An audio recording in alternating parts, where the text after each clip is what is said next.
யாவரையும் தீர்க்க தரிசன ஊழியத்தின் சார்பாக அன்போடு வரவேற்கிறோம். இந்த மாதம் நமக்கு கர்த்தர் கொடுக்கும் வாக்குத்தத்தின் தலைப்பு என்னவென்றால் அற்புதங்களை காண செய்வார். ஆமென். நம்முடைய தேவன் அற்புதங்களை காண செய்கிற தேவன் என்று வேதத்தில் நாம் பார்க்கிறோம். சங்கீத புத்தகத்தில் நாம் பார்க்கும்போது நம்முடைய தேவனாகிய கர்த்தர் ஒருவரே அற்புதங்களை அதிசயங்களை செய்கிற தேவன் என்று வசனம் சொல்கிறது. இன்னைக்கு நம்மளோட தியானிக்க போற வாக்குத்தத்தின் வசனம் என்னவென்றால் யோவான் 2ஆம் அதிகாரம் 11வது வசனம். இவ்விதமாக இயேசு இந்த முதலாம் அற்புதத்தை கலிலேயாவில் உள்ள கானா ஊரிலே செய்து தம்முடைய மகிமையை வெளிப்படுத்தினார். அவருடைய சீஷர்கள் அவரிடத்தில் விசுவாசம் வைத்தார்கள். ஹல்லேலூயா. ஏசப்பா 30 வருஷம் பூமியில வாழ்ந்தாங்க. 31வது வருஷத்துல இருந்து 3 வருஷம், அதாவது 33 வருஷம் ஊழியத்துல 3 வருஷம் தான் ஃபுல்லாவே இறங்கினாங்க ஏசப்பா. நம்ம வேதத்துல பார்க்கிறோம். அந்த 3 வருஷத்துல ஏசப்பா செய்த அற்புதங்களும் அதிசயங்களும் எழுதி வைத்தா உலகம் கொள்ளாது என்று நம்ம யோவான்ல கடைசி வசனத்தில் நம்ம பார்க்கிறோம். அப்படிப்பட்ட அற்புதங்களை செய்த தேவன் முதலாவது அற்புதத்தை எங்க செஞ்சார் அப்படின்னா கானா ஊர்ல ஒரு கல்யாண வீட்டுல செஞ்சாரு. அவ்வளவு பெரிய தேவன் வானத்தையும் பூமியும் சகலத்தையும் உண்டாக்கின தேவன் பாத்தீங்கன்னா ஒரு திருமண வீட்டுல தன்னுடைய முதல் அற்புதத்தை செய்து பிதாவாகிய தேவனுடைய நாமத்தை மகிமைப்படுத்தினது இந்த வசனத்துல நம்ம பார்க்க போறோம். நிறைய பேர் நம்ம அற்புதத்துக்காக ஜெபிச்சுட்டு இருக்கோம். எனக்கு இந்த அற்புதம் இன்னைக்கு நடக்கலை, இந்த அற்புதம் இன்னைக்கு டைம் ஆகுது, அது எப்போ வருமோ, அது வருமா வராதா அப்படிங்கிறது நம்ம நினைச்சிட்டு இருக்கோம். ஆனா வேதத்தின்படி நம்ம பார்த்தோம் அப்படின்னா ஆதியாகமத்துல இருந்து வெளிப்படுத்தின விசேஷம் வரைக்கும் அற்புதங்கள் நம்ம எடுத்துக்கிட்டோம் அப்படின்னா அது மனுஷரால் வரையறுக்க முடியாது. அது இன்ஃபைனிட்டி அப்படிங்கிற மாதிரி நம்ம சொல்லலாம். மனுஷனை கணிக்க முடியாது, அது நடக்கிறதுக்கு வாய்ப்பு இருக்காது. ரெண்டாவது பாத்தீங்க அப்படின்னா மனுஷர்கள் அதுக்கு எவ்வளவு ட்ரை பண்ணாலும் அது நடக்காது. அப்படிங்கிற மாதிரி சூழ்நிலை தான் ஆண்டவர் என்ன செய்யறாரு அப்படின்னா அற்புதத்தை செய்யறாரு. இந்த இடத்துல இந்த யோவான் 2ஆம் அதிகாரத்துல இந்த அற்புதங்கள் எப்படி நடந்துச்சுன்னு நம்ம இப்ப தியானிக்க போறோம். முதலாவது வசனம், யோவான் 2ஆம் அதிகாரம் 1வது வசனத்துல பாத்தீங்கன்னா 3ஆம் நாளிலே கலிலேயாவில் உள்ள கானா ஊரிலே ஒரு கல்யாணம் நடந்தது. இயேசுவின் தாயும் அங்கே இருந்தாள். ஆமென். அதாவது இந்த கலிலேயா இப்போ உங்களுக்கு அக்யூரேட்டா எங்க இருக்கு அப்படின்னா பாலஸ்தீனம் பக்கத்துல இருக்குன்னு சொல்லி நம்ம மேப்ல பாக்குறோம். இந்த இடத்துல உங்களுக்கு திராட்சை தோட்டங்கள் தான் அதிகமா இருக்குதான். அப்போ பாத்தீங்கன்னா ஒரு சாதாரணமா ஒருத்தர் கல்யாணம் முடிச்சா கூட அந்த இடத்துல அவங்களால திராட்சை ரசம் ஈஸியா கொடுக்க முடியும். அதாவது டிமாண்டா இருக்கக்கூடிய திராட்சை ரசம் அங்க டிமாண்ட் கிடையாது. ஒரு சாதாரணமா ஒரு ஏழையா இருக்கிறவங்க கல்யாணம் முடிச்சா கூட அவங்களால திராட்சை ரசத்தை அதிகமா கொடுக்க முடியும். ஒரு ரவுண்ட் 2 ரவுண்ட் கிடையாது, 10 ரவுண்ட் கூட அவங்களால கொடுக்க முடியும். அந்த அளவுக்கு சீப்பஸ்டா அங்க உங்களுக்கு திராட்சை தோட்டம் இருக்குன்னு சொல்லி நம்ம வரலாற்றுலயும் பாக்குறோம். இப்போ நீங்க யூடியூப்ல சர்ச் பண்ணி பாத்தீங்கன்னா அந்த டீடைல்ஸ் ஃபுல்லாமே உங்களுக்கு வரும். ஆனா அப்படிப்பட்ட காலத்துல இயேசு இருந்த டைம்லயும் கண்டிப்பா அங்க திராட்சை ரசம் அவங்க ஏற்பாடு பண்றதுக்கு மிகுதியா எல்லா வசதியுமே இருந்திருக்கும். ஆனா அந்த கல்யாணத்துல என்ன நடக்குன்னு நம்ம பார்த்தோம் அப்படின்னா இயேசுவும் அவருடைய சீசரும் அந்த கல்யாணத்துக்கு அழைக்கப்பட்டிருந்தார்கள்.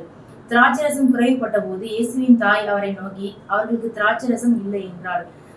அவ்வளவு டிமாண்டான பொருள் கிடையாதுன்னு சொல்லி நம்ம பாக்குறோம். ஆனா அப்படிப்பட்ட பொருள் அந்த இடத்துல குறைவுபட்டிருக்குன்னு சொல்லி வசனத்திலே நமக்கு யோவான் 2ஆம் அதிகாரம் 2வது வசனத்துல சொல்லியிருக்கு. என்ன சொல்லியிருக்காங்கன்னா திராட்சை ரசம் குறைவுபட்ட போது அப்படிங்கிற வசனம் வருது. அப்போ நம்மளுடைய வாழ்க்கையிலையும் பார்த்தீங்கன்னா நமக்கு அது ஒரு லேசான காரியமா இருக்கும். அதாவது பணமோ ஒரு எக்ஸாம்ல கிளியர் பண்றதோ அல்லாட்டி ஒரு டார்கெட் அச்சீவ் பண்றதோ நம்ம பிசினஸ்ல நெக்ஸ்ட் லெவலுக்கு போறதோ அது ஒரு சாதாரண விஷயமா இருக்கும் நம்மளோட வாழ்க்கையில. ஆனா அது கூட நம்மளால முடியாம இருக்கும். அப்படிப்பட்ட நேரத்துல நம்ம என்ன செய்யணும் அப்படின்னா தேவனிடத்துல இருந்து மட்டும்தான் அற்புதத்தை எதிர்பார்க்கணும்னு சொல்லி இந்த வசனம் சொல்லுது. அவங்க இயேசு ஆல்ரெடி கல்யாணத்துக்கு அழைச்சிருந்தாங்கன்னு சொல்லி யோவான் 2ஆம் அதிகாரம் 2வது வசனத்துல சொல்லுது. நமக்கு ஒரு குறைவுன்னு வரும்போது நம்ம என்ன செய்யணும்னா ஆண்டவராகிய இயேசு அந்த இடத்துல நம்ம கூப்பிடணும், குறைவை நிறைவாக்கும்படிக்கு. அப்படிப்பட்ட இடத்துல ஆண்டவர் கண்டிப்பா அற்புதம் செய்வார்னு சொல்லி இந்த வசனத்துல பாக்குறோம். ஏசப்பா இந்த வசனத்துல ஒரு 3 கண்டிஷன் மட்டும் தான் கொடுக்குறாங்க. அதாவது அற்புதங்களை பெற்றுக்கொள்ளணும் அப்படின்னா அந்த 3 கண்டிஷன் இருந்தா நிச்சயமா எந்த இடத்துல நம்ம குறைவு வந்தாலும் சரி ஆண்டவராகிய இயேசு அந்த அற்புதத்தை கண்டிப்பா நமக்கு செஞ்சு அந்த குறைவை நிறைவாக்குவான்னு சொல்லி இந்த 3 கண்டிஷன்ஸ் நம்ம பாக்குறோம். ஃபர்ஸ்ட் நம்ம வேதத்துல நமக்கு என்ன கண்டிஷன் கொடுத்துருக்காங்க அப்படின்னா இயேசுவும் அவருடைய சீஷரும் அந்த கல்யாணத்துக்கு அழைக்கப்பட்டிருந்தார்கள் சொல்லி வசனம் சொல்லுது. நம்ம ஆண்டவராகிய கர்த்தரை மட்டும்தான் அந்த இடத்துல நம்ம கூப்பிடணும். ஒரு குறைவு இருக்கும்போது நம்ம மனுஷர்கள் எனக்கு இதை செய்வாங்க, ஏதாவது இன்ஃப்ளூயன்ஸ் பண்ணுவாங்க, நமக்கு அப்படி செய்வாங்க இப்படி செய்வாங்கன்னு சொல்லி நம்ம நினைக்காம தேவனாகிய கர்த்தரை முதலாவது அந்த இடத்துல வைத்து ஏசப்பா நீங்க தான் எனக்கு இந்த அற்புதத்தை செய்யணும், எனக்கு இயற்கைக்கு அப்பாற்பட்ட காரியத்தை என்னால இது என்னால செய்ய முடியாது, இது மனிதர்களை பொறுத்தளவு சாதாரண காரியமா இருக்கலாம், ஆனா இது நடக்கிறதுக்கு எந்த விதமான வாய்ப்பு இல்லை, அதனால ஏசப்பா நீங்க தான் எனக்கு இதை செய்யணும்னு சொல்லி நம்ம ஆண்டவரை நோக்கி மன்றாடி கூப்பிடணும். ரெண்டாவது அவருடைய சீசர்கள் என்ன பண்ணாங்கன்னு பாத்தீங்கன்னா யூதர்கள் தங்களை சுத்திகரிக்கும் முறைமையின்படியே ஒவ்வொன்று 2-3 குடம் தண்ணீர் கொள்ளத்தக்க 6 கற்சாடிகள் அங்கே வைத்திருந்தது. இயேசு வேலைக்காரரை நோக்கி ஜாடிகளிலே தண்ணீர் நிரப்புங்கள் என்றார். அவர்கள் அவைகளை நிறைய நிரப்பினார்கள். அதாவது 2வது கண்டிஷன் நமக்கு இந்த வசனத்துல என்ன சொல்லுது அப்படின்னா, ஆண்டவருடைய வார்த்தைக்கு கீழ்ப்படிந்து விசுவாசிக்கணும்.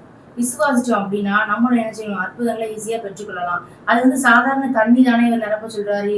அது திராட்சை ரசம் எவ்வளவு டேஸ்டா இருக்கும், அது கலர் வேற இருக்கும்.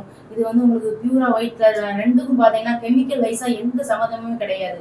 நம்ம திராட்சை ரசத்தை ஒரு பக்கம் எடுத்துக்கிட்டு நம்மளோட வாட்டர் இன்னொரு பக்கம் எடுத்துட்டு நீங்க கெமிக்கல் டெஸ்ட் எடுத்து பாத்தீங்கன்னா ரெண்டோட இதுவுமே பாத்தீங்கன்னா உங்களுக்கு ஒரு காலமும் செட் ஆகாது. அதான் அற்புதம் சொல்லி இந்த வசனத்துல நம்ம பார்க்கிறோம். அப்படிப்பட்ட தேவன் தண்ணியை திராட்சை ரசமா மாத்திருக்காரு. யோவான் 2ஆம் அதிகாரம் 8வது வசனத்துல என்ன சொல்லுது அப்படின்னா, அவர் அவர்களை நோக்கி, நீங்கள் இப்பொழுது மோண்டு பந்தி விசாரிப்புக்காரனிடத்தில் கொண்டு போங்கள் என்றார். அவர்கள் கொண்டு போனார்கள். 9ஆம் வசனம். அந்த திராட்சரசம் எங்கிருந்து வந்தது என்று தண்ணீரை முண்ட வேலைக்காரனுக்கு தெரிந்ததை அன்றி பந்தி விசாரிப்புக்காரனுக்கு தெரியாததினால் அவன் திராட்சரசமாய் மாறின தண்ணீரை ருசி பார்த்த போது மணவாளனை அழைத்து 10வது வசனம். எந்த மனுஷனும் முன்பு நல்ல திராட்சை ரசத்தை கொடுத்து ஜனங்கள் திருப்தி அடைந்த பின்பு ருசி குறைந்த திராட்சை ரசத்தை கொடுப்பான். நீரோ நல்ல ரசத்தை இதுவரைக்கும் வைத்திருக்கிறீரே என்றான். அல்லேலூயா. இந்த வசனத்துல நம்ம பார்க்கலாம், அவங்க ஏசப்பாவோட வார்த்தைக்கு அப்படியே விசுவாசித்து அதை அப்படியே கீழ்ப்படிந்து அந்த தண்ணீரை ஒரு மோந்து எல்லாரும் கொடுக்க சொல்லிட்டாரு. வந்திருக்கிறது ஒரு சாதாரண ஃபங்க்ஷன் கிடையாது, கல்யாண ஃபங்க்ஷன். இந்த ஊர்ல எல்லாருமே கண்டிப்பா வந்திருப்பாங்க.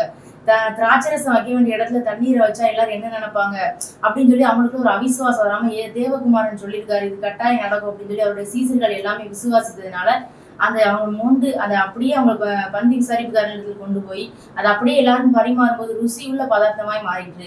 ஏற்கனவே நம்ம பார்த்தோம் அந்த இடத்துல இந்த திராட்சை ரசத்துக்கு டிமாண்டே கிடையாது. அப்படிங்கிறப்போ அவங்க கண்டிப்பா மிக்ஸ் பண்ணி எதுவும் கலப்படம் பண்ணவே மாட்டாங்க. ஏன்னா ஒரு பொருளுக்கு டிமாண்ட் கொடுக்கும்போதுதான் அவங்க என்ன செய்வாங்க, எல்லாருக்கும் பத்தாது, நம்ம அதிகமா இன்வெஸ்ட் பண்ணணும், நம்ம அதிகமா செலவு பண்ணணும், எக்ஸ்பென்ஸ் ஆகும்னு சொல்லிட்டு ஏதாவது மிக்ஸ் பண்ணுவாங்க.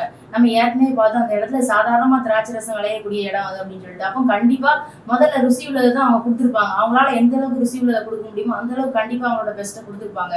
ஆனா 2வது வந்தது பாத்தீங்கன்னா அது தேவகுமாரன் இடத்துல வந்தது விசுவாசம், கீழ்ப்படிதல். 2வது தேவனுடைய வேலை, அவரோட டைம் அப்பதான் வந்திருக்கு. அப்ப தேவகுமாரன் நிச்சயமா அவங்களுக்கு பெஸ்டான ஒரு ரசத்தை கொடுத்துருப்பாருன்னு சொல்லி இந்த வசனத்துல சொல்லுது. அந்த வசனத்தை மறுபடியும் உங்களுக்காக வாசிக்கிறேன். யோவான் 2ஆம் அதிகாரம் 10வது வசனம். எந்த மனுஷனும் முன்பு நல்ல திராட்சை ரசத்தை கொடுத்து ஜனங்கள் திருப்தி அடைந்த பின்பு ருசி குறைந்ததை கொடுப்பான். நீரோ நல்ல ரசத்தை இதுவரைக்கும் வைத்திருக்கிறீரே என்றான். ஹல்லேலூயா. அதாவது பாத்தீங்கன்னா அவங்க முன்பு இருந்ததோட பின்பு பெஸ்டான ஒரு ரசத்தை ஆண்டவர் கொடுத்தாரு. ஆமா, இதைத்தான் நம்ம அற்புதம்னு சொல்றோம். அதாவது அந்த இடத்துல அது நடக்கிறதுக்கு சான்ஸே இல்லாம இருந்து ஆண்டவர் பெரிய அற்புதத்தை செய்தாரு. அதனால ஏசப்பா கொடான கொடி ஸ்தோத்திரம். இந்த பெஸ்டான ரசத்தை கொடுத்து பெரிய அற்புதத்தை அந்த கல்யாண வீட்டுல செஞ்சு எல்லாரும் முன்னாடி நம்முடைய முதல் அற்புதமே பெஸ்டான அற்புதமா அந்த திருமண தம்பதிகளுக்கும் அந்த குடும்பத்தினருக்கும் எல்லாருக்கும் அந்த இடத்துல அவங்க வெட்கப்பட்டு போகாதபடி பெரிய அற்புதத்தை செய்து பிதாவாகிய தேவனுடைய நாமத்தையும் ஆண்டவர் மகிமைப்படுத்தினார். இந்த ஆகஸ்ட் மாசத்துலயும் கர்த்தர் நம்முடைய குறைவுகளை இதே மாதிரி பெஸ்டான அற்புதத்தை கொடுத்து பெஸ்டான டைம்ல உங்க எல்லாரையும் வழிநடத்து வரன்னு சொல்லி நான் விசுவாசிக்கிறேன். ஒரு சிறு ஜெபம் செய்து நம்ம முடிப்போம். அன்புள்ள அப்பா பிதாவே, உங்களுக்கு நன்றி செலுத்துகிறோம் தகப்பனே. அப்பா, உங்களுடைய வேலைக்காக நாங்கள் ஒவ்வொரு நாளும் காத்திருக்கிறோம் ஆண்டவரே. உங்களுடைய வேலை வரும் வரைக்கும் அப்பா விசுவாசத்தோடு கீழ்ப்படிதலோடு பொறுமையோடு இருந்து உங்களுடைய அற்புதத்தை பெற்றுக்கொள்ள அப்பா நீர் அனுதினமே எங்களுக்கு உதவி செய்யணும் ஆண்டவரே. அப்பா, நீர் கொடுக்கக்கூடியது ஆண்டவரே சாதாரணமானது அல்ல ஆண்டவரே, அது பெஸ்டானதுன்னு சொல்லி வசனத்துல நாங்கள் பார்க்கிறோம் ஆண்டவரே. அந்த பெஸ்டான அற்புதத்தை நாங்கள் பெற்றுக்கொள்ளும்படிக்கு தகப்பனே.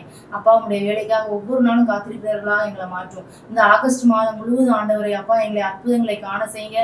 நாங்கள் இந்த வசனத்தை பிறருக்கு ஷேர் பண்ணும்போது அவங்களுடைய வாழ்க்கையிலையும் அப்பா நீங்க அற்புதங்களை செய்து அப்பா இயற்கைக்கு மேற்பட்ட பெரிய காரியங்களை நீங்க செய்து அப்பா சாட்சிகளை நீங்க எழுப்ப பண்ணுங்க ஆண்டவரே. அப்பா, நாங்கள் வசனத்தை போதிக்கிறவர்கள் மாத்திரம் அல்ல ஆண்டவரே, அதன்படி செய்கிறவர்களாகவும் இருக்கணும்னு சொல்லி வேத வசனம் சொல்லுது அப்பா. அப்பா, நாங்களும் எங்களுடைய வாழ்க்கையில் ஆண்டவரே இந்த அற்புதத்தை அனுபவிக்கணும், இதை பார்க்கிறவர்களும் அனுபவிக்கணும்பா. அப்படிப்பட்ட காரியங்களை நீங்க செய்ய போறதற்காக நன்றி செலுத்துகிறோம். இந்த ஆகஸ்ட் மாதம் முழுவதும் உங்களுடைய பாதத்தில் அர்ப்பணிக்கிறோம் தகப்பனே. அப்பா, அந்த காணா ஒரு கல்யாணத்தில் ஆண்டவரை உங்களிடத்தில் இந்த குறைவை அர்ப்பணித்தது போல ஆண்டவரே இந்த 8 மாதங்களும் தகப்பனே அப்பா, இந்த 7 மாதங்களும் தகப்பனே எங்களுடைய வாழ்க்கையில காணப்பட்ட எல்லா குறைவுகளையும் ஏசப்பா உங்க பாதத்துல நாங்கள் அர்ப்பணித்து ஜெபிக்கிறோம் தகப்பனே. அப்பா, அந்த 8வது மாதத்துல நீங்க எங்களை அற்புதங்களை மட்டும் காண செய்யுங்க ஆண்டவரே. அப்பா, அதிசயங்களை மட்டும் காண செய்யுங்க ஆண்டவரே. இதன் மூலமா பிதாவாகிய தேவனே உடைய நாமத்தை நாங்கள் மகிமைப்படுத்தி சாட்சியா எங்களை எடுத்து போறதுதான் நன்றி செலுத்துகிறோம் அப்பா. அந்த மாதம் முழுதும் கூடவே நடத்துங்க.